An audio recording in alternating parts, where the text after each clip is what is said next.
All right, welcome to Sportswrap OT. I am Brian Parsons, along with Jeff Snyder, the producer here, and we have a very, very special guest. He is Jack Ankerson. He has a brand new book out called Jack of All Sports. Let's get it framed up right there. There Jack. it is. There it is. Jack, the voice of Old Dominion Public Address. He does some Norfolk Tides games. I've been to a Virginia Wesleyan game, and he's been doing it. The PIT. One of the most recognizable voices in all of Hampton Roads, the pride of Neenah, Wisconsin, Jack Ankerson. Jack, thank you for joining us today. Well, it's great to be here, Brian. Just look forward to it now. A book. A book. Why a book, Jack? Well, let's get the full title though. It doesn't fit on here. Jack of All Sports, an ordinary man with an extraordinary life. Extraordinary life. Okay, that's a lot to live up to in a book. Well, we tried. So what was behind writing the book? Well, over the course of time, many people have suggested, based on knowing me and knowing where I've been and what I've done, have suggested, why don't you write a book? Well, it gets to that point where, why don't you write a book? Well, yeah, sure. But that's as far as it goes. And then at our neighborhood club one day, several years ago in the summertime, an author, a young lady who's an author, came up to me and she said, I just moved into the neighborhood and somebody said I should get to know you because I'm a big sports nut and I should get to know you. And she also said, and you work with the San Antonio Spurs? I said, not only worked there, I started them. And she said, well, one of my best friends works in the San Antonio Spurs office. She said, let me do some checking up on you. I said, checking up? She said, yeah, I want to learn more about you before I continue this conversation. So she did. And the next time we had an event at the club, she said, you need to write a book. And I'd be very happy to be your author. Wow. That's how it started. So when did you start this? Right after COVID. Oh, wow. Okay. So yeah, it it was COVID. And because of some issues that came along in between after COVID and some issues that came up, it took a little while. And we only met once a week. And we decided we would spend an hour once a week. And then we move on to the next week. So it took a while. So is this a situation like you're visiting a therapist and you're laying on the couch with your hands behind your back and you're just waxing poetically while she dictates everything? She's there writing while I'm talking. And that's how it all worked out. Okay, again, the title, Ordinary Man with an Extraordinary Life, and it truly is, and we're going to get to it. A three-sport star at Little Ripon College in Wisconsin. Jack was a two-time All-American in football. He played basketball. He was on the tennis team. He led all three sports to conference championships in his senior year. It's true. Quarterback and kicker. Yes. I mean, what in the world? Very accomplished athletic career at Ripon. Yeah, do they have a statue of you at Ripon yet? No, no. No, that'll never happen. But that's the birthplace of the Republican Party, Ripon, Wisconsin. So the schoolhouse is still there. A little trivia, little fact there, but But no, there's no statue of Jack Ankerson there on the campus. So three sports, excelling at three sports at the college level. What was it like back then having to juggle that and your academics? Because I guess there was no NIL back then, Jack. No, there certainly was no NIL back there. No, there were. I was in Advanced Army ROTC, so I got a check every month. Oh. When we were juniors and seniors. So that was my NIL money, that whatever I received from the United States Army or from the government. So playing three sports, obviously full-time, 9 months out of the year. And we just took them one at a time. And on the last Saturday of football, I had a day off until Monday basketball. And then the same thing with basketball, last Saturday, Sunday off, and play tennis. That's the way it worked. And in between, I had to study. There was time for studying. I mean, that was something that they insisted on at Ripon College. Yeah. And you're 18 to 22, and you're going to have a social life as well, You'd like to think you could.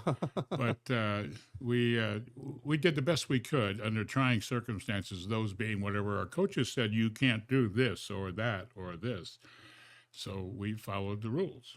Now, the three sports, and again, in this day and age, you see less of that, I think, of athletes are now, they want to focus on one sport. It's usually, if they do multiple sports, it's usually two max. I never see a Right. 3-sport athlete in college where it's very rare. Yeah, you don't see the 3-sporter Why, much why do at you, all. why do you think that is? Why do you think it's Well, become more because specialized? it started at the youth level now with these coaches for youth groups. They're just driving these kids to go 12 months out of the year with a single sport. And I see many examples of kids by the time they're seniors in high school are just physically done. They're done.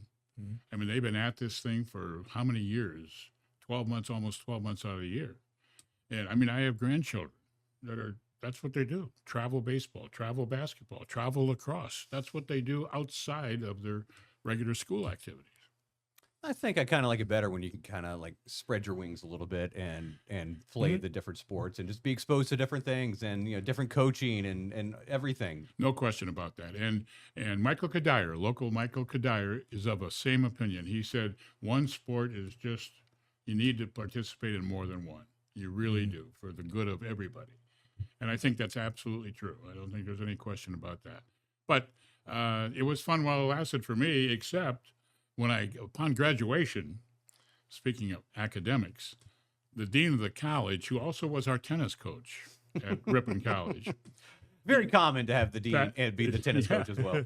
passing me my diploma, said, "Congratulations, you've had a marvelous, wonderful 4 years here at Ripon College. However, you could have done better academically. Thank you, Dean." Yeah, thank you, Dean. I understand that. I know that. Yes.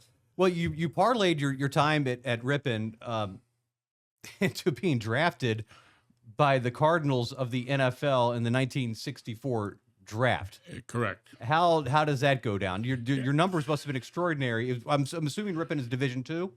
They were actually Division III. A lot of Division III schools in Wisconsin. Right. So Division Yes, III. correct. Amazing. Drafted. How did that go down? Well, during the course of the year, I would be getting reports that there were scouts in the stands, and the reports would come back. San Francisco was there 1 week, Dallas was there, St. Louis was there, different games that they came to see me. And so, okay, that's fine. I'm glad to hear that. And then basketball came around, and I had a very successful basketball career. And the late Marty Blake was a scout for the old St. Louis Hawks. He came one day to see me play basketball. And after it was done, the manager came up and said, "Mr. Blake would like to see you downstairs." I said, "Sure." So I went down and met Marty Blake. And he said, you're an outstanding athlete, no question about that. He said, but as far as the NBA is concerned, you got several issue problems. One, you're 6'4". 6'4" is kind of in between. He said, 6'4", you're not really quick. You're fast, but you're not quick. And third, you're white. And he said, so good luck in the NFL. There went my basketball career out the window on that day.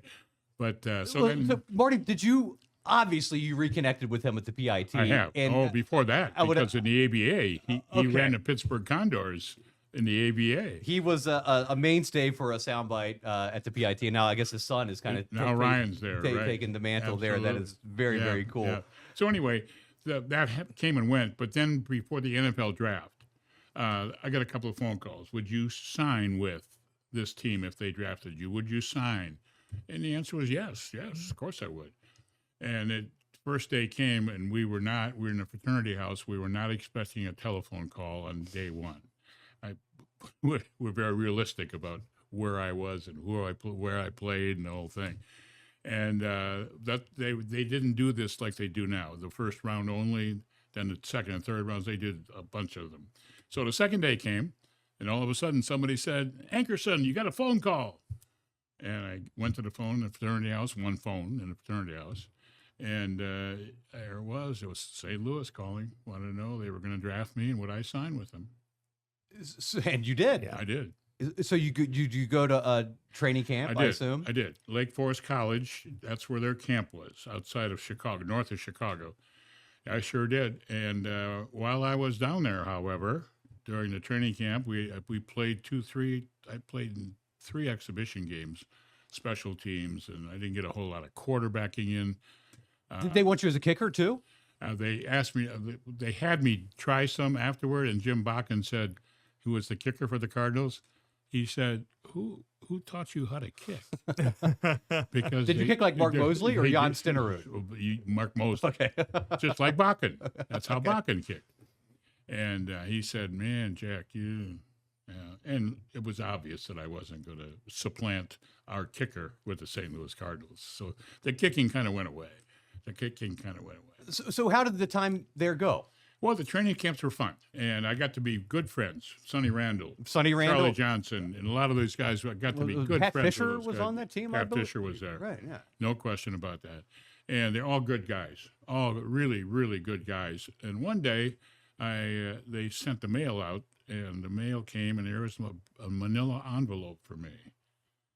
And this was during training camp. And the manila envelope was greetings from your Uncle Sam. Second, happy New Year, Lieutenant. You have orders. Whoa. Oh, Because I was, yeah. Your ROTC. your number came up. I was number one in my class, but that had nothing to do with my number coming up. But so I took it into the personnel office, and Abe Stuber was the guy. I said, Abe, I got this, and they want me to report to Fort Benning, Georgia. And he said, well, I'll tell you what, go in and get it over with and come back in 2 years. I said, I mean, I'm hearing stories about how you make and work with people so they don't have to do this. And he said, I repeat, go in and get it over with, Jack, and come back in 2 years. They weren't going to make any exceptions for me.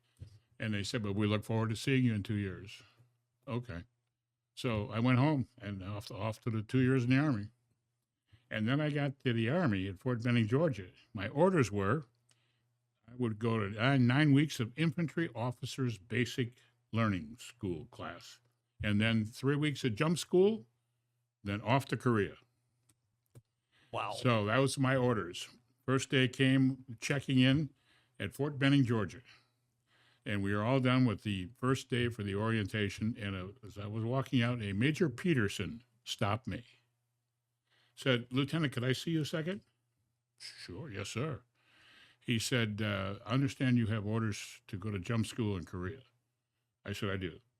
He said, would you want to go? I said, I don't have a choice. He said, as of right now, you do. And I said, I do. He said, yes, I'm the representative for the post-level football team. And Major General John Heinkes, the commanding officer of our base, loves football. And we need a quarterback. And our quarterback, for the last 2 years, his obligation is over, and we don't have one, and here you are. Oh, man. So I said, yes, sir, I'm all for that. So what's that like? I you hear stories about, a lot of athletes playing while they're serving. So what's that kind of like? What's the talent level like when you're doing that? Well, I found out the first when they didn't start till this was late winter and then early January, and they didn't start football practice until later because the military teams played like in the summertime. Yeah. And so they had to do something with some of us guys. They sent me to Fort Knox, where I went to see my first Kentucky Derby. And Lucky Debonair was the winner the first time. And Roger Gregory from Bowling Green, and with Donnie Harnum from Delaware. We had all kinds of guys, like in my situation, where it's just like me, football guys who were there for their 2 years. And then Jack got drafted twice. Yes. Hey, well, once I did myself because I took advanced ROTC and got commissioned at graduation. So that was my own doing, you know. But anyway, so then when our temporary assignments were done and brought back, and guess what happened? The Vietnam buildup. Mm-hmm. And I checked in, and some kind of the guy, I still remember him sitting there. Oh, yeah, here's my hotshot quarterback. Well, guess what, Mr. Hotshot Quarterback Lieutenant? There is no post-level football now because of Vietnam. Oh, boy. Wow. So we got to put you to work. So I said, okay. So they made me an instructor. And they put me in the organizational maintenance for officers course. Are you kidding me? Me and maintenance? Oh, So this boy. effectively ended your professional football career. Well, we played in the Army anyway. We got involved with post level. We got semi-pro teams throughout the whole Southeast. Oh, very cool. And, we played. We actually, all of us guys played. And we played for first Atlanta. Then the team moved from Atlanta to Columbus, Georgia. It's right outside of Fort Benning. Right. And that's where we played. And all of those same guys that I just mentioned before that were in there, same with me, they played too. They didn't have to go to Vietnam either. Was Phoenix City, did it have the reputation that it did back then? That it has it always had that reputation? Oh, for sure. Phoenix City is in Alabama. It's right across the border from Right Columbus. across the Chattahoochee River. And the first thing you learn is when General Patton took a tank across over there because they were messing with some of his troopers, and he just had a tank drive over and aim it at the courthouse and say, let him go. Whether that's true or not, I could probably believe that, But yes, Phoenix City had that reputation. Mm-hmm. So your time in the Army comes up. Comes up, and so it's time to go home. And then back to camp. Well, I got back to camp, back to Lake Forest College. We're talking NFL camp here with Yeah. the Cardinals. The Cardinals. St. Louis Cardinals. Yeah. So. And ironically, the coaching staff that had signed me, scouted me, all had been fired. Of course. And the new people were in, and we had a whole lot of new quarterbacks with the Cardinals. A guy by the name of Jimmy Hart. I was about to say, was Jim Hart ever involved in it? Jim Hart played for like 20 years Yes. in the NFL. And I met Jimmy and Mary. Jimmy and Mary just got married before training camp. And they came to St. Louis to work out early, and the Cardinals asked me to come down to work out early. So Jim Hart and Mary Hart and I spent a lot of time together during that week or 10 days that we were together at St. Louis prior to the camp. Anyway, so Jimmy Hart was there, Charlie Johnson there, Buddy Humphrey was there, Tim Van Galder from Iowa State was there. And then me. So I got called in. Was Coryell yet? Huh? Coryell, was he the coach yet? No. was before it was John Coryell. Charlie Winter. Okay. Charlie Winter, who's Weeb Eubank's son-in-law, was the new coach. Wally Lem was the guy who scouted me and signed me, the head coach, but then they got fired, and then Charlie Winter took over. And so we're going to make you a running back. We know you ran a lot in college, so we're going to make you a running back. Really? And he said, we're going to have to teach you how to block. Really? Something I've never had to do before. We said, we know that. And so it was kind of an interesting transition. And for me. most quarterbacks don't like to block, right? Yeah. Or kickers. Kicking was history. Right. But so that's how it started there the second time around. And then after the second exhibition game that summer, they called me in again and said, we want you to go out to Hartford and play with the Hartford Charter Oaks. They were the same league as... The Neptunes? Yep. The Norfolk Neptunes. I guess that was at the Continental Football League. Yeah. The Neptunes, very successful team that played at Foreman Field. Right. Otis Sistrunk played on that team. You did. And so we want you to go to Hartford Charter Oaks and learn to play running back. Sign a contract and come back. Oh, okay. Well, the word passed around to everybody that Jack was entertaining or looking at the idea of having to go to Hartford. And to a man, Sonny Randall, Charlie Johnson, Jackie Smith, I don't know who else. There were 4 or 5 of them said, don't go. Don't go. Jack, that's a hamburger meat league. And you're just going to go out there and get killed. They don't pay you a lot of money. And I suppose they told you to sign a contract to come back. And I said that they did. And they all said, don't go. And so I didn't. I took their advice and I didn't go. And I just went back home. Now I was done with football. I was done with the Army. And here I was back home in little old Neenah. What's your degree? Your college degree? It's a major in history. Okay. Yeah. And but it's a liberal arts type education at Ripon, and so you had to take a lot of things at a liberal arts college. So as we pivot into the next chapter Yeah. of your career, then you get into the executive and basketball. No. I first when I went back home to Neenah, And Nina is an area of big paper making from the Fox River Valley, from Green Bay all the way down to Oshkosh. The smell of money, the old paper mills. Paper mills. And my father was a plant general manager. And so one day, when I got back home, I kind of reconnected for a while. And then one night, my father at dinner said, are you looking for a job? What are you doing? I said, yeah, Dad, I'm going to do that now. He said, well, I've taken a step for you. I said, what's that? He said, you see Shelby Smith at 9 o'clock tomorrow morning, coat and tie, at the American Can Company office. Oh, The American Can Company. they had bought out the Marathon Paper Company. So it was now under the auspices of American Can, which is the Fortune 500 company back then. I think it still is, or was. Anyway, so I report to Mr. Smith. And Mr. Smith said, come to work next Monday. Here I was in sales administration with the idea of getting me into sales and marketing with American Can. So I started Like an outside sales guy, basically. not originally. Sales administration first, and then they were going to work with me, sending me to different places. And so I guess I did such a bang-up job in the sales administration office in Neenah, Wisconsin. 6 months later, they shipped me off to Salem, Portland, Oregon. Oh, wow. Yeah. And I guess I did such a bang-up job in Salem, Portland, Oregon, they shipped me down to San Francisco for the marketing end of it. Wow. And I was in marketing, sales and marketing. I had such clients eventually as Miller High Life, 7-Up. I had Cucamonga Vineyards. I had all kind of interesting people. And I had to go to L.A. every 2 weeks. How old are you? Let's see. I'm done with football, done with it back home. 26, 7. This sounds like a pretty good job for a 26-year-old kid. You're probably making pretty good money. You're traveling around. Got a car. Right. And I was single and out in San Francisco. Oh, my goodness. Yeah. Oh, yeah. It was okay. And then It's summer of love. this is an amazing guy, an ordinary guy with a lot of funny experiences, you know.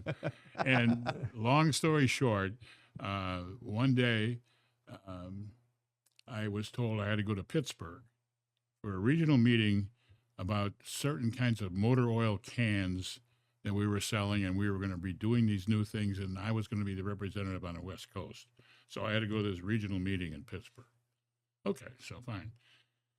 Meeting is over. I'm on the plane going back home, back to San Francisco. And I end up we flew first class back in those days. And I would end up sitting next to a balding gentleman on the plane. And I just sat down and didn't say anything. And we get up in the air and I started reading. And I was reading sporting news, and then I was reading Sports Illustrated. And finally, this gentleman looked over and said, "You really into sports?" I said, yeah. He said, "Where are you from?" We got talking. One thing led to another. And then he said, "You played 3 sports in college?"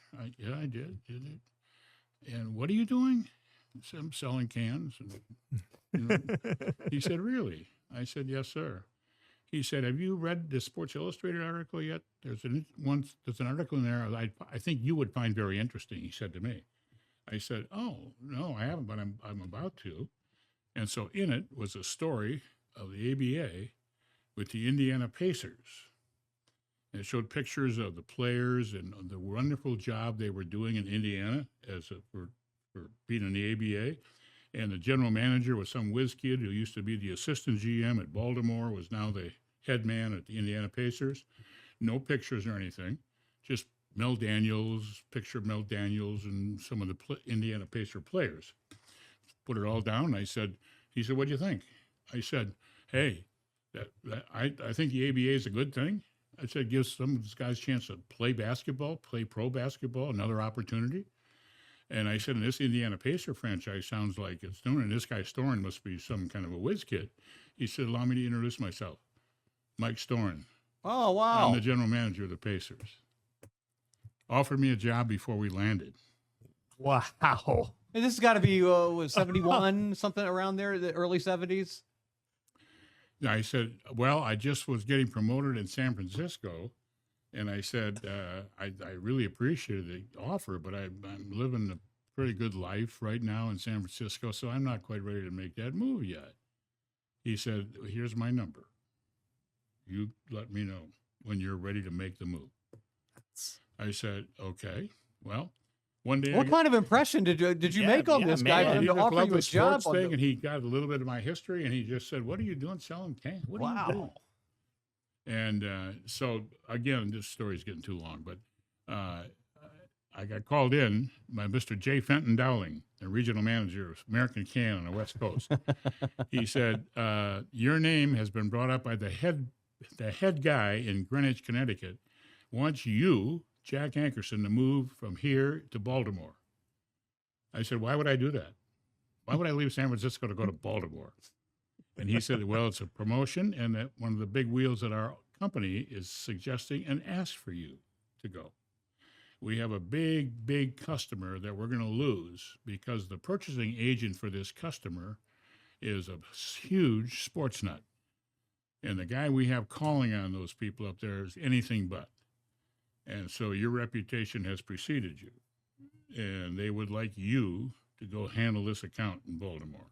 so even your love of Yeah. sports and your knowledge of sports is, and even in the corporate world, Yeah. is paying You- dividends. Yeah. You're just very in demand at this point in your life. Any kid at that age would kill for that position, man. Yeah. And so I said, okay, Mr. Dowling, what if I decide that I don't want to go? He said, well, here's your file. And this file will go in this folder. And this folder is those people who are not going to be promoted, but you'll continue to keep your job here and get merit raises and all that. But that's the difference. Those files exist. Well, they did then. They probably do now. Yeah. And so I said, oh, okay. I said, so, all right, I'm going. Well, I was in Baltimore, and got to know this guy. So I got to see Orioles games. I got to see Colts games. You know, it was perfect for me. And one day, the secretary in the American Can office said, a Mr. Storin called. Oh boy, he's tracking you down. And I called him back, and I said, hi, Mike, thank you very much. What's up? He said, I just heard about you moving, because I called the office out where you were, and they told me you're in Baltimore. And he said, I just want you to know I have a position for you if you still would like to come. And I said, I just got transferred here, and they're putting a lot of faith in my ability to save this big account. Right now I can't do that. He said, okay, you got my phone number. Still. I said, okay. 6 months in Baltimore, I got called. We need you in Cincinnati. Man, they're American just Can. kind of, boy, they're Man. just moving you all over the place. Well, because this is a place where the athletic background helped me with the American Can Company. Because again, they were having a problem with a particular product with Procter and Gamble, and they were going to lose it. Because again, they had a purchasing agent who was nothing but a sports nut, Bengals and Reds and all that kind of stuff. And they needed somebody in there again. Did you save the account in Baltimore? I did. Okay, Nice. so you're Nice. the fix it guy. Oh yeah, basically. Yeah. So right away they called me to go to Cincinnati. Yeah, and sure enough, I hadn't been in Cincinnati maybe 4 months, 5 months. We're getting closer to Kentucky here, or Indianapolis. Well, both. I'll tell you how that worked quickly. I will. I'm boring you with this story, but Oh, this is anything but boring. one day, again, I'll never forget, Claire, the girl in the LA office, said, Jack, there's a Mr. Storin called for you from Louisville. I said, yes. She said, he'd like you to call him. I said, okay. So I did. I said, Mike, he said, now you're in Cincinnati. He said, these are all good moves for you? I said, absolutely. Absolutely. I got a chance to prove myself again. And he said, that's what I'm talking about. I'd like to hire you. I said, I'm not quite ready to do that yet. And he said, okay. So when another month, I guess the end of my 5th month or into the 6th month, and I got a note from Mr. Storin. Full court press, this guy. He said, you got 2 weeks Oh, or I'm not calling anymore. He said, and the way we're going to do this, I'm going to offer you, can you come on a Saturday morning up to Indianapolis within the next 2 weeks? one Saturday morning, drive the 100 miles up to Indianapolis, meet me in my office. I said, sure, I can do that Saturday morning. Young single guy in Cincinnati. And so I went and I got to his office. He got me, closed the door. He said, nobody in this building knows that I'm leaving here to take over the Kentucky Colonels in Louisville. Wow. He said, and therefore my 2 weeks is what I wrote to you is what I meant. You got 2 weeks to come join me and let me teach you this business. 2 weeks. If I don't hear from you in 2 weeks, you can never hear from me again. The long courtship is over if you don't. You'll This is never hear from me again. If you This is don't. what, 2 or 3 years at this point? Yeah. Yeah. Yeah, after me. Yeah. Right. Right. That's And wild. he claims, I guess he must have seen something, you know. And so the first week when Kim went by and with the Cincinnati sales office, the guys would all get together, the sales guys, on Monday mornings, have lunch, then they plan their weekly schedule. Then Friday they come back in and do their expense accounts and have lunch and call it a day, call it a week. That was the normal setup. So the first Friday, the guys started to get to know that I had this offer. And they said, you'll never go. You won't leave. And they said, your father's been in this business, this company forever, and you won't go, and you're not going anywhere. This is too good for you. The life is good. Well, so we got into the next week. It came down to that Friday at lunch.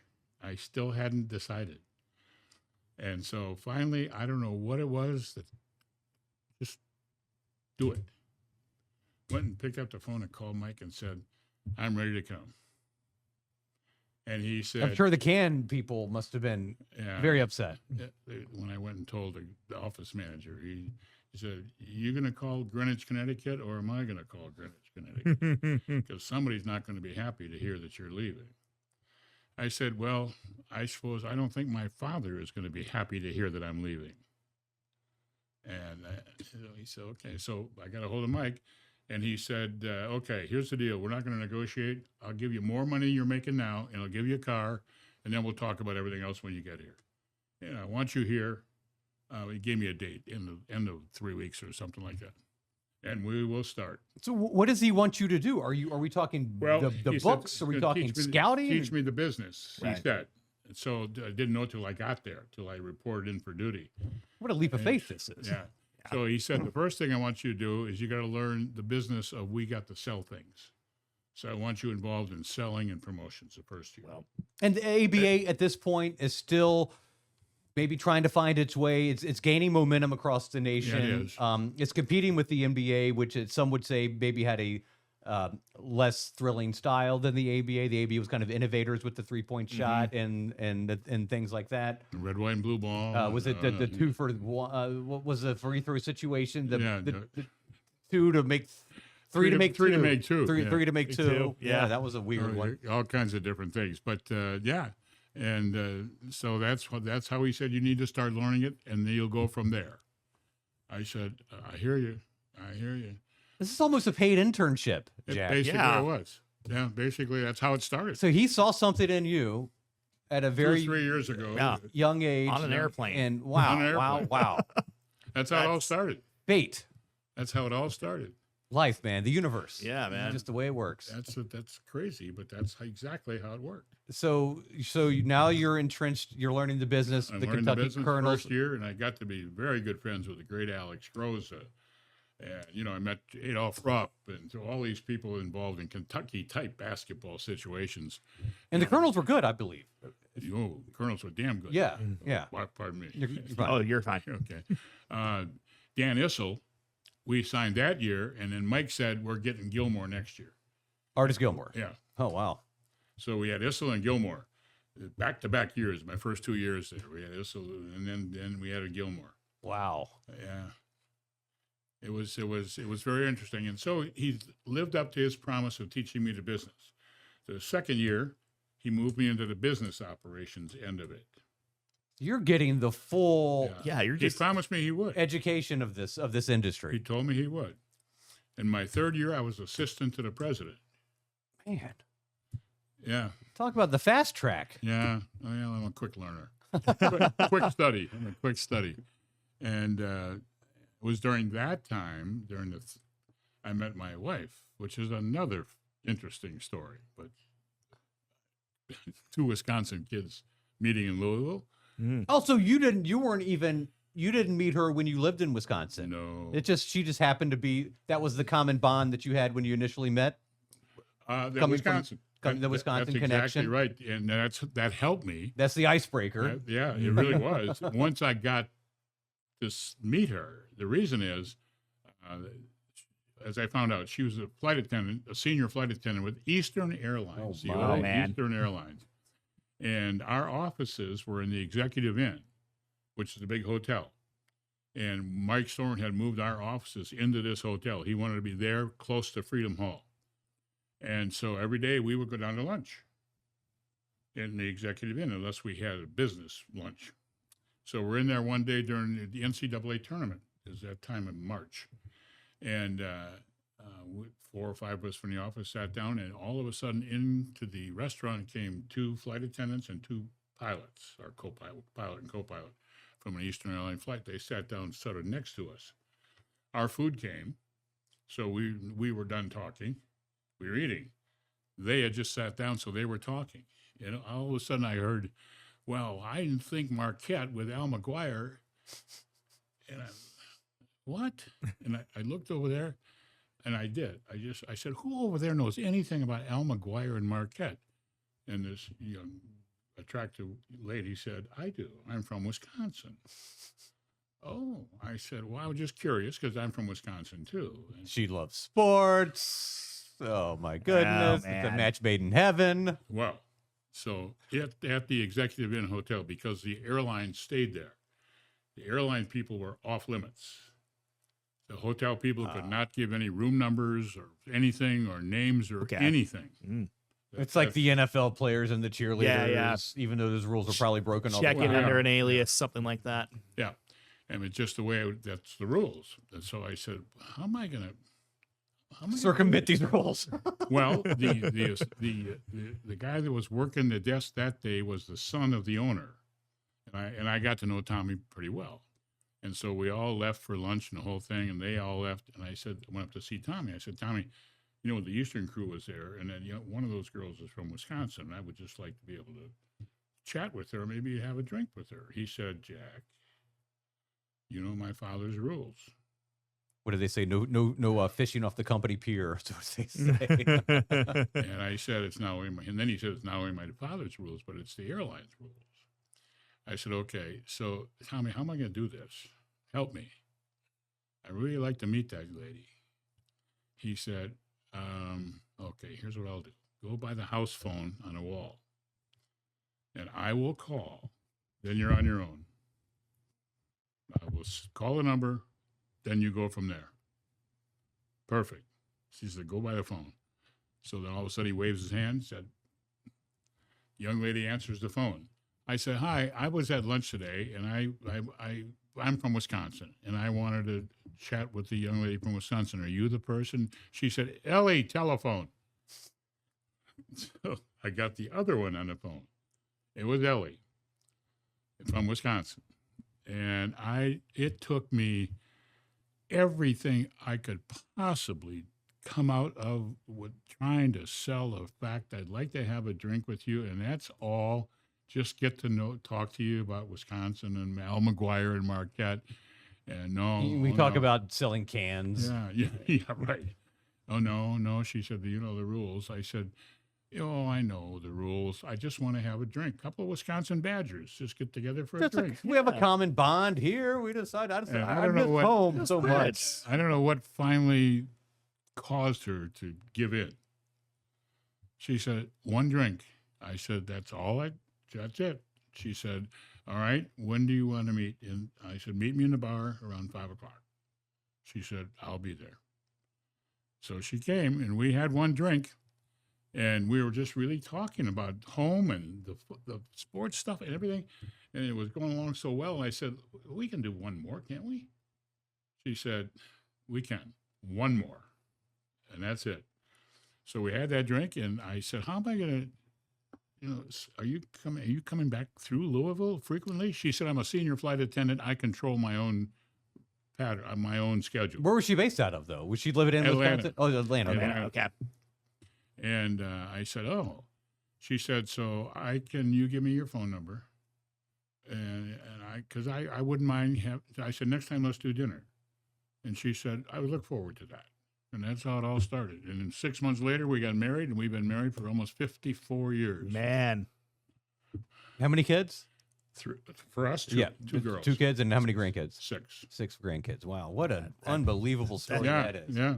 That's All absolutely true. Wonderful. It's all in the book, you know. And now we're giving it all away here, I guess. I know. Yeah, I want you to buy it. You know. Well, so eventually you do leave the Colonels and I find do. your way to San Antonio. Yeah. Was that a tough? Mike Storn called me in one day, and he said San Antonio's undergoing. Dallas is going under The Dallas Chaparrals. Chaparrals, right? Yeah, Very yeah. good, Brian. And they're getting out of the business, and they're sort of leasing it to a group in San Antonio who have a year or two to decide if they want to buy it. But it's moving to San Antonio. And nobody from the Dallas organization is going to San Antonio. So they have to have a whole organization. Interesting. They have a team. They don't have a coach. They don't have anything, but they got a roster. And you know, Jack, the roster for the Dallas Chaparrals isn't but so good. I said, I know. He said, anyway, the call went out from the commissioner of the ABA. There were several people invited to apply for the GM's job with the Spurs, with San Antonio. There weren't Spurs yet. You are on that list. And they said they'll take care of the airlines and the hotel, the whole thing, if you're willing to go out for the interview. And I said, and Mike looked at me and he said, that's why you're here. You want to do this. I said, okay, let's do it. Tell them I'll come. Away I went to San Antonio and had a 2-day meeting. Were they playing at the Hemisphere? That's where their home court was. Yeah. I remember that venue. They even with David Robinson, I think, played there a little bit before they for a went while for before they the got Dome, the Alamo and, Dome, and then the new and then place. the new one. Yeah. And now they're going to even build Another one. Amazing.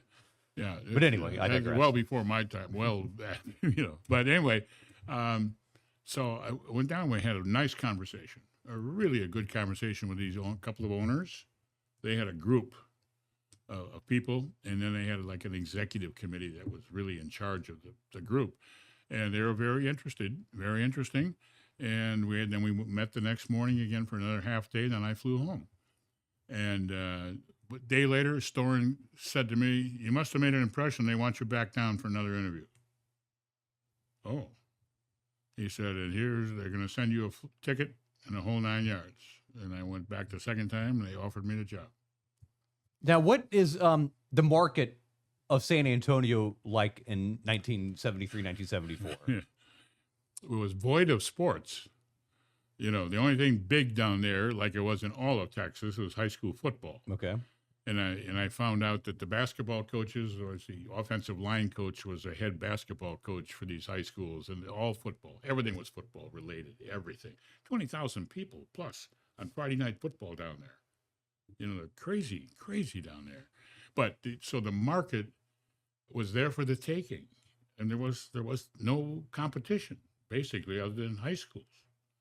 At that time, there was no college in San Antonio. There was no University of Texas, San Antonio.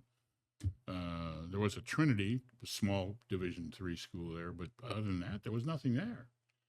And minor league baseball, Class A baseball, so it was there, and it's a big city. Now, a lot of it, the demographics, kind of a mixed bag in San Antonio. You can imagine Texas, kind of a mixed bag of demographics.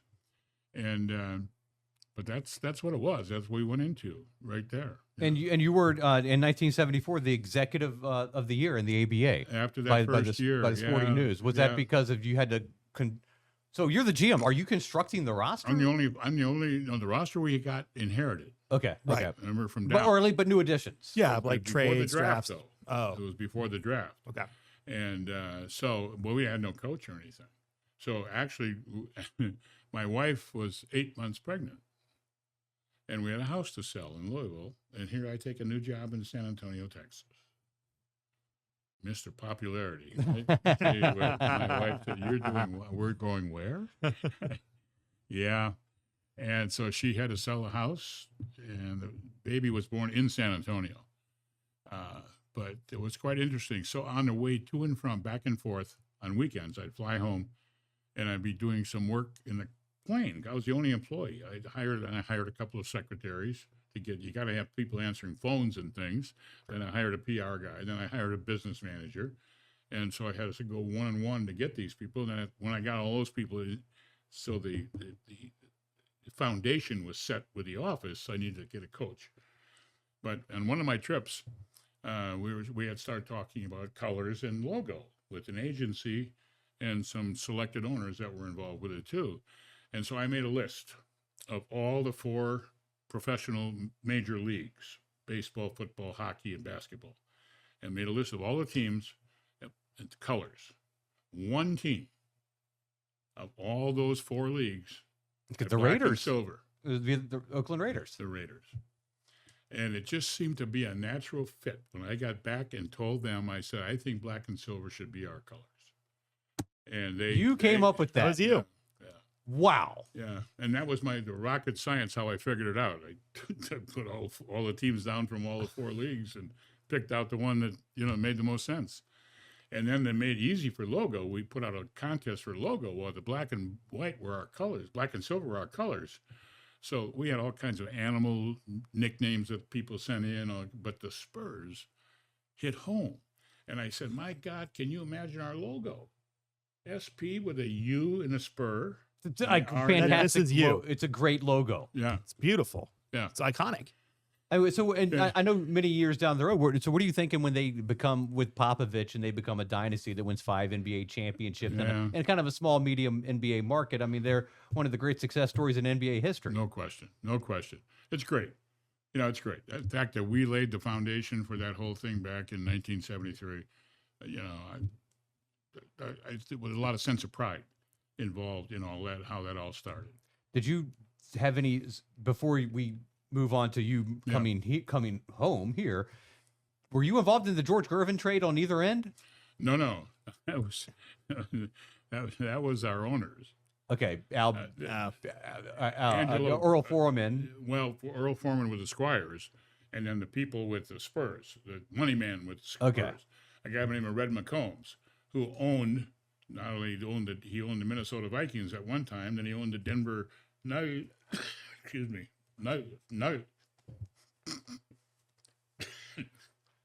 get excited. You all right? That's all right. And so they arranged that whole thing with Earl Foreman. I had nothing to do with that. So how was the exit from San Antonio to come to Virginia?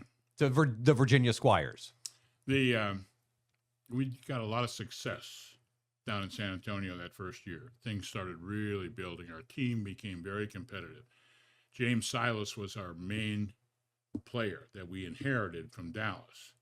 And then we added to that. And draft choice, Rick Jones, and Bert Everett, and some others that we started putting together, Bob Nedelik, we started putting together a basketball team in San Antonio, and the crowds were fantastic. The promotions were terrific. Everything was really going well. Our team got pretty good. We didn't do much in the playoffs. We got beat in the second round of the playoffs, but we're getting pretty good. But during that time, there's the old saying that if you don't care if you're successful, you don't care who gets the credit. Well, Texas people can be a little different. Very rich, wealthy Texas people. And oil money. And several other things. And it got to be where our staff was caught in the middle between this group of owners and this group of owners. And they would say, Jack, call a meeting and get out the votes. I don't want a meeting, Jack. Forget that. Tell him to whatever. And just drop that. I'm going to tell the owner to go, no, you can tell him. You can tell him. I'm not. But it started to get that way. And it got to be a problem for us in the office. We listen to him and listen to him. Them? What's going on here? And then one day, Al Bianchi from the Virginia Squires called. And, He was the coach. And, you know, Earl Foreman had gone, and the franchise had been run by Rosenfield at the end. Dave Rosenfield. I mean, Took over to run the franchise at the end of that last year. oh wow, I did not know that. Yeah, because Earl Foreman, they kicked him out, and he, you know, and so Al called one day and he said, "Hey, Jack, you're familiar with what's going on over here in Norfolk?" And I said, "Yeah." And he said, "And I understand there could be a little unrest in San Antonio." I said, "Well, unrest is one way of saying it, but sometimes it gets uncomfortable." And he said, "Would you be able to come up here and just talk to our new ownership group? Just come in. They want to know about how did you get a radio? How did you get this? How did you do that? What was the process for doing this and this and this? And you had just been named Executive of the Year. Your name came up." And I said, "Well, I know Jack through the league. I'll call him." So I agreed to come by Norfolk. Now, what was the situation like when you arrived here? I know the Squires. It was not a great Well, time for the no. franchise. No, and of course the season was over. I mean, we were in the off season, and so I met them at the Golden Triangle. You know where that was? That's across the street from Scope, right? Bingo. Yeah. That used to be the #1 place in town. And we had a very nice dinner, and we had all these heavyweights from around here at this dinner meeting. And they did. They asked an awful lot of questions, which was fine. And so that's why I was here. And we finished dessert, and a guy from the bank, John Bernhardt, said, could you go downstairs with one of our guys? We want to chat about some things up here. I said, "Sure. I'm not going anywhere till tomorrow. I'm going back to Texas tomorrow." Or actually, we were on vacation. Ellie was home, so I was going to go to home in Wisconsin. And I said, "Fine." So they sent me down with some advertising agency guy, Dan Ballard. I don't know if Lawler, Ballard, and Little. Mm-mm. Okay, well, Dan Ballard, and who I got to know very well. And anyway, so we sat down and had a couple of drinks. And all of a sudden, I don't know, while there, Mr. Bernhardt came downstairs and he said, "What time's your flight tomorrow?" I said, "I think it's around noon." He said, "Could you come by my office at the Virginia National Bank building on the 8th floor?" He was the man who ran the banks, you know. And I said, "Yeah, I can do that."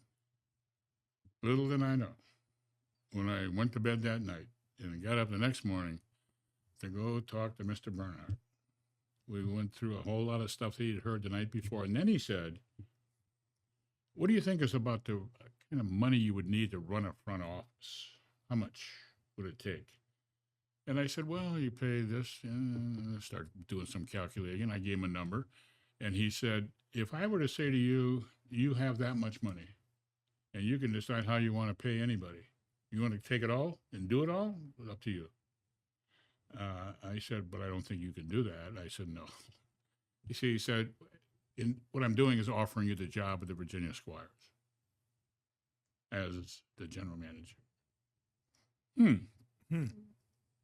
Well, how do I tell my wife that we were just about to make an offer on a house in San Antonio, and now we're going to come to Norfolk?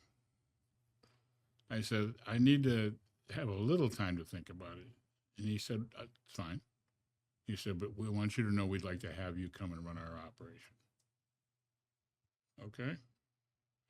So I went back to the hotel. I still had an hour or so, and I said, "Well, let me call my wife, see what she thinks about this." And her constant comment has been for 50-some years, "If that's what you think we should do, then let's do it."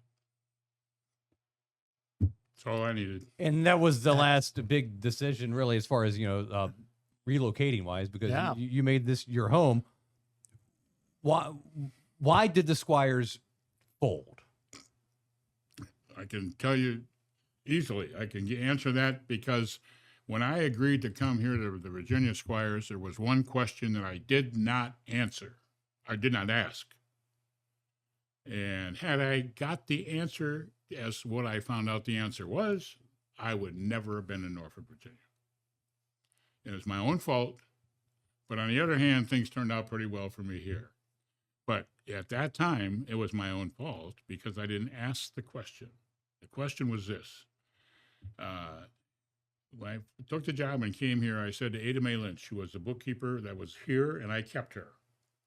I needed someone that had been here through all this stuff. And I said, now, you have a payroll account. She said, we do. I said, we have an operating account. I said, we do. She said, we do. And I said, who's got the capital account? She said, well, that's out of my league. And you got to talk to the ownership about that. And so I said, okay, which one of the owners should I talk to? They said, Pooch Nussbaum would be the guy you should talk to about that. Okay? Because in those days, the ABA existed partly, well, in a big way, because they did deferred payments. And we get a basketball player, we're going to pay $100,000 a year. We're going to give you 50 now and 50 later. Checks in the mail. So we can spread it out so the cash flow doesn't kill us. Same way with capital, projects. So the Squires cost $1,100,000. So me and my infinite wisdom said, I know they only probably put up $250,000 now, and then we got 750 or so in the bank to work with. So that's when I asked Ada Mae. She said, I don't have that answer, but Mr. Nussbaum. So I called Pooch and I said, just a question. The capital account, I know you guys didn't give the league all $1,100,000 at this time in the history of the ABA. And Pooch said, as Virginia businessmen, we thought it was prudent to do that.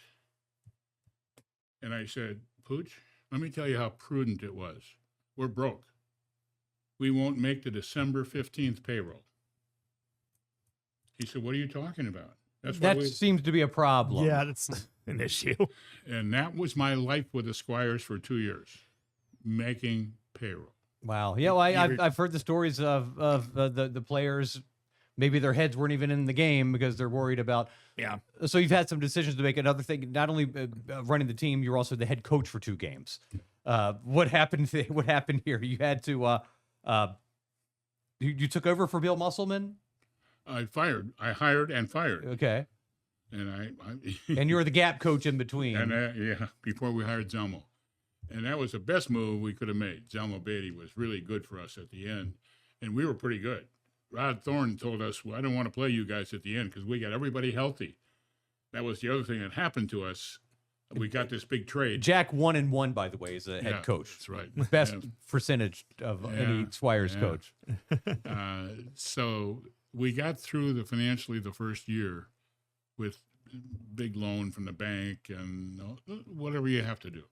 Right. Because I would not have been here had I known about the $1.1 million all being paid at one time. I would never have come here.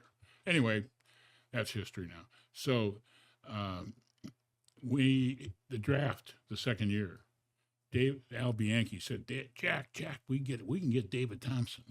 Whew. I said, Al, we haven't got enough money for David Thompson. I said, he's going to cost, the rumor has it he's $750,000. This was back in 1975. Mm-hmm. NC State legend, David Thompson, by the way, a high-flying, amazing player. And you're competing with the NBA for draft picks as well at the time. No question. Yeah. No question. But we had the number 1 pick. So Al said, well, you don't think we can do it? I said, Al, if we get David Thompson, then the other 9, 10 guys are going to be you and me. So we're not going to have enough money to pay for anybody else if we did that. He said, yeah, I guess. I said, let me talk to Denver. They would love to keep Thompson in the ABA. And the only team that would have a chance for Thompson would be Denver because of Larry Brown and Carl Shear, because Larry's relationship with all those people in Carolina. And that's how, so I talked to Carl. We made a deal. I got Mike Green, Mac Calvin, Jan Van Bredikoff, and they got the rights to David Thompson, and they got George Irvin from us. Irvin, not Gervin. Right.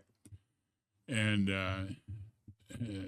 Al was not happy, and one of our owners was not happy. George Irvin was his son-in-law. It's the way it goes. I mean, if I had to make a deal, I got to make a deal. Got to make this team competitive. So we really felt good about the trade. We weren't going to sign Thompson. I mean, come on. And it cost us a very popular guy in George Irvin, but you had to do what you had to do.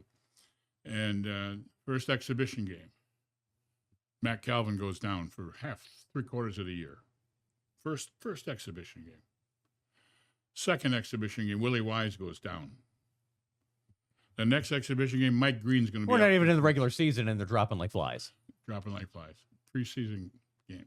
All of a sudden, we're terrible. But that's how we ended up going through the coaches and the whole 9 yards, because the team was not good. And finally, they called me in at an owners meeting, said, we want you to get rid of the coach for the first time. I said, we can't blame this on Al Bianchi, the injuries. They said, no, but we can blame the record on Al Bianchi. I said, you're mixing here. Don't do that. They said, no, we want to make a move. You do. Yeah. I said, well, let me give Al, he doesn't know this. So we got a 3-game road trip. Let's say they go out and they win 2 out of the 3, and we're going to keep him. You agree to that? He said, if he wins 2 out of the 3 on a road trip, you can keep him for 1. He lost all 3. Yeah. So John Bernhardt came in. He said, call him in here. We're going to get rid of him. Oh, it wasn't me that fired Bianchi. It was the ownership that fired Bianchi.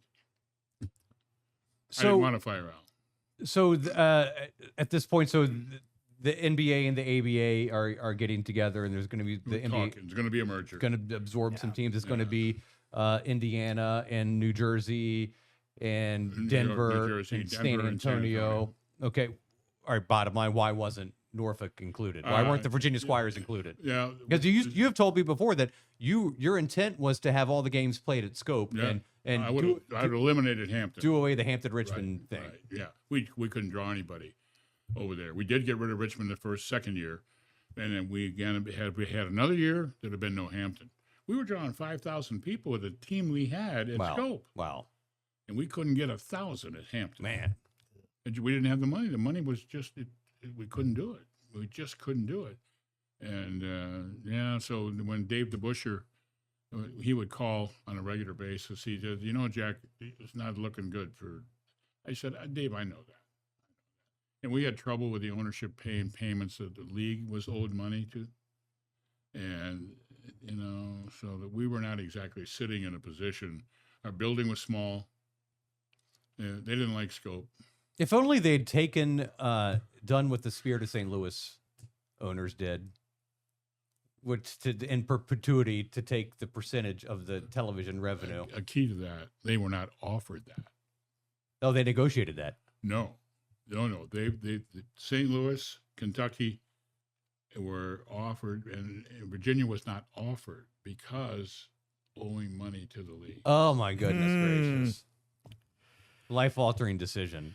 Has the ship sailed on major professional sports coming to Hampton Roads? I think it has. I think so. I think the only one that would possibly have any chance at a major that level would be basketball. But you got to have a building. Mm-hmm. You got to have a building. And they're $1 billion now. Yeah. And a franchise, an expansion team is $3 billion. Where's that coming from Yeah. in this market? Yeah. It's not. Yeah. It's not. Yeah. It's unfortunate, but it's true. And there's no way for baseball. Baseball's been here a couple of times.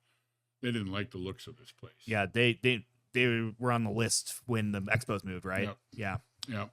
Yeah, but and the Major League Baseball people didn't like the looks of this whole setup here. One of them jokingly said, "Too much water." Now, are you still involved in the Hampton Road Sports Commission? Hampton Road Sports Commission is now a line item with the Hampton Roads Chamber of Commerce. Okay. So when you were involved in that at the time, what was the goal of that? Well, just to bring amateur sports here. Like the AAU Junior National, Right.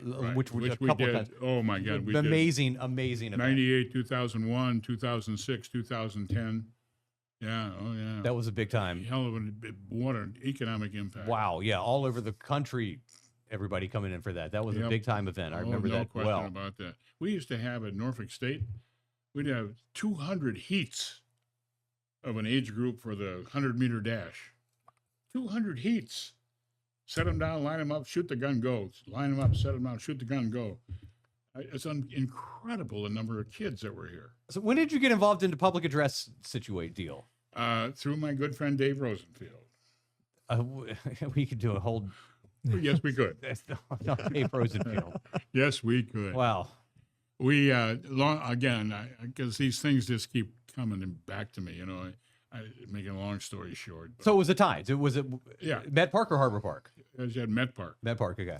Yeah, Dave and I used to. Again, it's in the book, but I don't. Yeah. I don't want to. Yeah. It's on page number 137. Yeah. Dave and I, when I first moved here, I took an interest because of Tides, and I was doing the Squires, and then I got to know him through his offices. Then he ran the hockey team for a while, and his offices were downstairs next to mine at Scope. The Sharks? Yep. Yeah. Anyway, so we got to be friends, and he and his second wife, Maida, who unfortunately passed away with a brain aneurysm. But we got to be very good friends, the four of us. We went to Jamaica together. We did all kinds of things. And we started bowling in a 4-person bowling league, co-ed bowling league. Well, my wife and I, both from Wisconsin, did bowling was not a new thing to us, but it was to Dave and Maida. And anyway, long story short. California guy, right? Yeah. We would meet at the bowling alley. The wives would meet at the bowling alley. Dave and I would have a pregame session at Met Park with a couple of PBRs to get ready for bowling. You know, you got to get ready for bowling. Yeah, exactly. Sounds like my leagues. Yeah, you just can't go bowl without getting ready to go bowl. Exactly. Pregame, you know. And then one of these pregame meetings, he said to me, he said, I'm losing my PA guy. Oh, really? He said, yeah, he's going to do the radio next year. That guy's name was Tony. The Blast Man, Tony Mercurio. Whip it and dip it. He said, so It's a wing-ding doodler, Jack. Oh, you can go on and on. Jeez. But he said, so I'm looking for a PA guy for next year. I said, oh, okay. He said, you've been around a little bit now. You got getting to know people around town who does these things, and threw out a couple of names, and he threw out a couple, and no, I don't like those guys. I don't want that guy. I don't want this guy. And he said, do me a favor. Do it for a year. You do it for a year. I said, 70-some baseball games? That's like getting married. That's a commitment, right? Yes. And he said, for a year. Well, that year turned to be 6. 87, 88, 89, 90, 91, 92. Then they moved to Harbor Park. And he said, no more PA for you. I want you on the radio. You and Rob Evans do the radio. Okay. That's fine. But that's how I got involved with PA. And then over at Old Dominion, I was doing radio first with Bob Rathman. Bob Rathman got me involved in a radio at Old Dominion. I wasn't doing anything but a season ticket holder. And I don't know if you remember this or not, but when they first joined the Sun Belt, the very first year, they won the regular season. And they had to play Jacksonville in the first round of the Sun Belt tournament. And odds-on favorite by a lot. Got beat. And the radio broadcast was not good. So a week after that happened, Bob called me because I knew Bob through the Tides and through. He said, can we have lunch? I want to talk to you about something.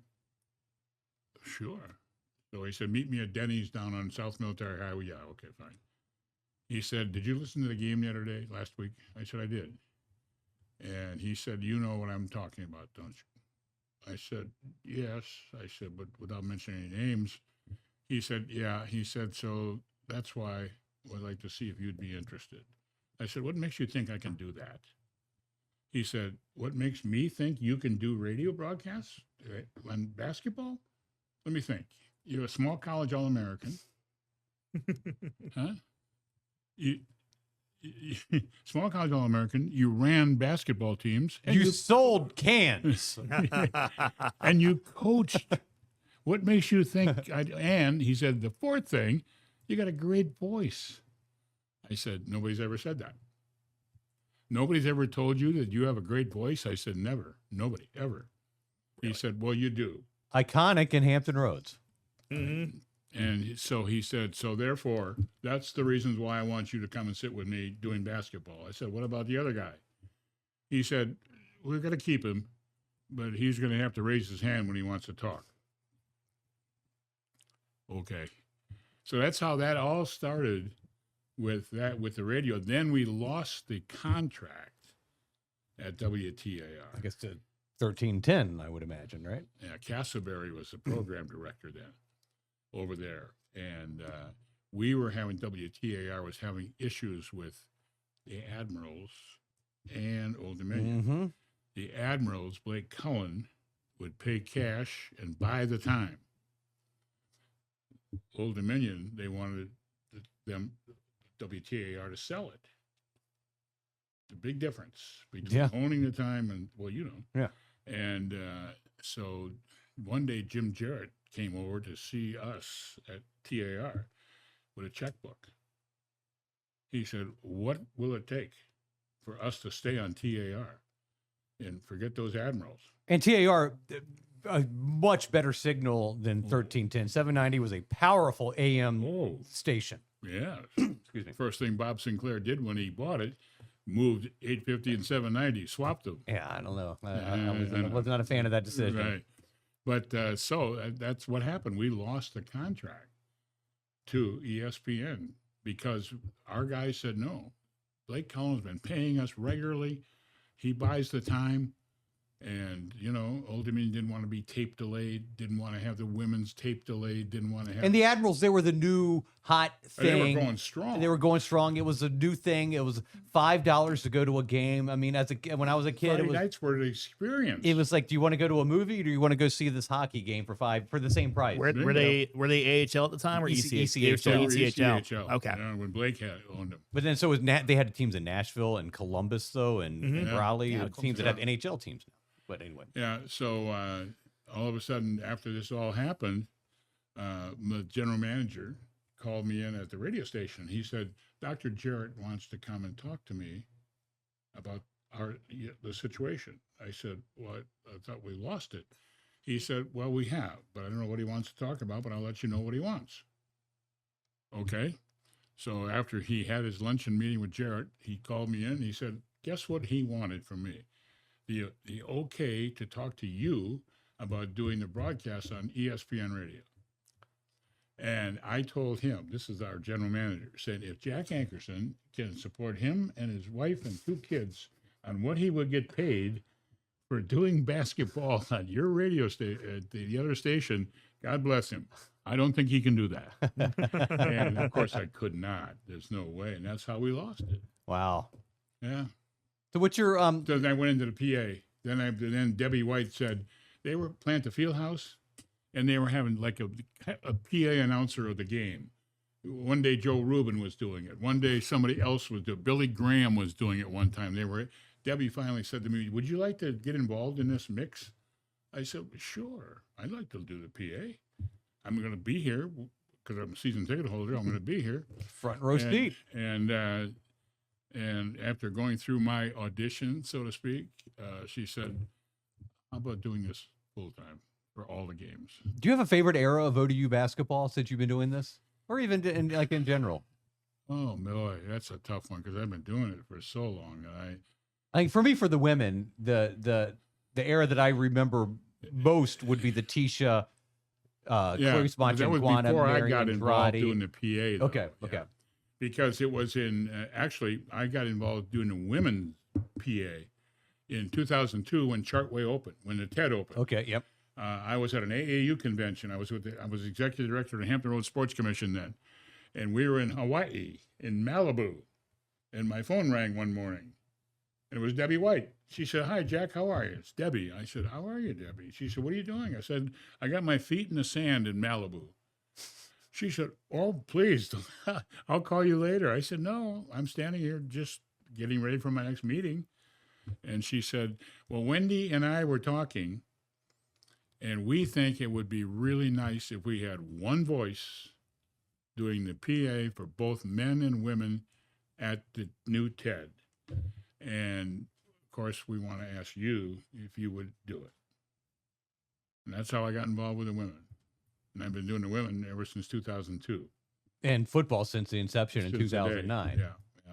And then baseball, I wasn't doing baseball. And then back in 2018 or 19, Doug Ripley cost himself his job at Old Dominion, both women's basketball radio and PA for baseball and soccer, because he quit. He got upset at what the university was doing or something. I didn't get all the details, but he sort of just quit. So then there was a void there. And so they asked me about doing baseball. I said, yeah, I'll be happy to do baseball, as long as until the Tides, because the first commitment's to the Tides. So I can do up until the Tides if there's conflicts with Tides. They said, fine. And that's how I got started doing baseball. Have you scaled back on any of this, or do you plan Yes, on? I have. At the last, was it last year? Yeah. Early last year, I walked away from the Tides. Okay. It was the championship year. That at the end of that year, when we had that great team and we won everything. It's an amazing team. Oh It was a great season. Oh, Jesus. It was fun to go to Harbor Park. It really was. Every night it was fun to go. But at the end of it, I was getting weary of the 6-game homestands, and I was missing a lot of my grandchildren's stuff. And I said, I think it's maybe time. The 6-game homestands were a killer. Yeah. Yeah. Dave Rosenfield used to make the International League schedule. What do you think he would think of this 6-game? He'd hate it. Absolutely hate it. Well, yeah, I specifically don't like it because Columbus never comes here. I'm a Cleveland fan. I want to see my affiliate here, and it just never happens. Yeah. And it's seeing the same team for 6 straight days. It just it's really got to And me. it feels like it's Gwinnett, Durham, and Charlotte every Yeah, time they're. right, It's like right. they even Yeah. not only do they play them 6 times, but it seems like they come back. Gee, we play one team 20 sometimes a year, and a couple of them. Well, I think the message there is that for minor league baseball, it's just more about. I call Harbor Park the biggest bar in Norfolk. That's essentially what it is. That's exactly what it is. Minor league baseball is what it is. It can be very profitable. Yeah. As you know. Yeah. And so anyway, at the end of the year, taking orders for our rings, I said, I'm not sure about this. Let me put it off until March before it starts next year. Let me think about it some more. Well, of course, time heals everything, and got to March, and I said, no, I'll do it again. So I started. Well, the first 2 homestands, I said, what the heck are you doing? You thought about this at the end of last year for the right reasons, and here you are again. So I said, I'm walking away. So that's how I ended my 27, 28, 29-year career with the Tides. Wow. That's interesting. I do associate you and your voice with going to games. So it's a little jarring not hearing you anymore. Yeah, and a gratifying thing. Not that nothing against the guy who's doing it. I'm the guy who got him involved in all this stuff. So with Brian Gimbel, I'm the guy who got him started here, and but it's gratifying when I'm out and about and people say, "We really miss you. We really miss your voice at Harbor Park." I said, "Well, I thank you. I really appreciate that." I said, "What's wrong with the guy?" They said, "He's not you." That's what's wrong with him. Nobody is. That's why he is exactly. Jack Ankerson, Jack of all sports. Thank you so much, Jack, for coming in. Oh, golly, Brian, this has been fun. I'm sure I bored you with some of these long No, stories. I wish we had. Not boring. I wish we had more time. Yeah. It's been a pleasure. He's All-American in tennis and basketball and football at Ripon College. Executive of the Year, a master can salesman, What? one of the best can salesmen Ever. ever in Cincinnati and San Francisco, Baltimore. Oregon, Baltimore. I think we should bring him on again sometime. What do you think, Brian? 100%. Yeah, absolutely. There's a lot we didn't get to. Yeah, So, exactly. Yeah, there is. Yeah, which is all in the book. so where can people get this, Jack? Okay, the book is available on Amazon. Just Amazon.com and search for Jack of All Sports, and it's right there. You order it today, 2 days you get it. Oh, Yeah. shipping. All right. They're really, everybody that orders it said, "Geez, it doesn't take 2 days I got it." Man, look at that. Look at that. Boom. Okay. Well, Jack Ankerson, thank you so much. I'm Brian Parsons, Jeff Snyder. Thanks for watching Sportswrap OT, and we'll see you next time.